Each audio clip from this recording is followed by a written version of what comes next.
প্রতি বছর এই আয়োজনটাই করি।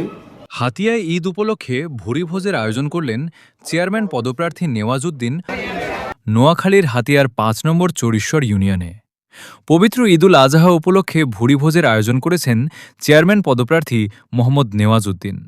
সোমবার তার নিজ বাড়িতে আয়োজিত এই অনুষ্ঠানে প্রায় ৭,০০০ মানুষ অংশ নেন। ভোজের জন্য ৬টি গরু ও ৫টি ছাগল জবাই করা হয়। দিনব্যাপী আয়োজনে ইউনিয়নের বিভিন্ন ওয়ার্ডের নারী পুরুষসহ সর্বস্তরের মানুষ অংশগ্রহণ করেন। এ সময় নেওয়াজউদ্দিন বলেন, ঈদের ত্যাগ, সহমর্মিতা ও ভ্রাতৃত্ববোধের শিক্ষা থেকে সাধারণ মানুষের সঙ্গে আনন্দ ভাগাভাগি করতেই এ আয়োজন করা হয়েছে। অনুষ্ঠানে স্থানীয় গণ্যমান্য ব্যক্তি, রাজনৈতিক নেতা, শিক্ষক, ব্যবসায়ী ও বিভিন্ন শ্রেণীপেশার মানুষ উপস্থিত ছিলেন। স্থানীয়রা এই আয়োজনকে সামাজিক সম্প্রীতি ও সৌহার্দ্য বৃদ্ধিতে ইতিবাচক উদ্যোগ হিসেবে উল্লেখ করেন।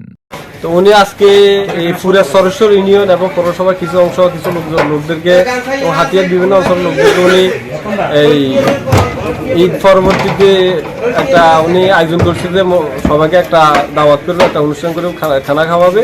তো আজকে বিরিয়ানি আয়োজন করছে উনি। তো আজকে 4 থেকে 5,000 মানুষের জন্য বিরিয়ানি করছে। তো আমি আসছি হলো উনি আমাকে দাওয়াত করছে এখানে খানা খাওয়ার জন্য, তাই একটু আগে ভাগে আসছি। কিছু সমাগম, অনেক লোকজন আসছে, বিভিন্ন বড় বড় ব্যাগগুলো দেখতেছি কি কেমনি তৈরি করতেছি। প্রতি বছর এই আয়োজনটাই করি। তো এবছর আরেকটু বড় করছি। আপনার আগামী ইউনিয়ন পরিষদ নির্বাচনে সরেশ্বরবাসী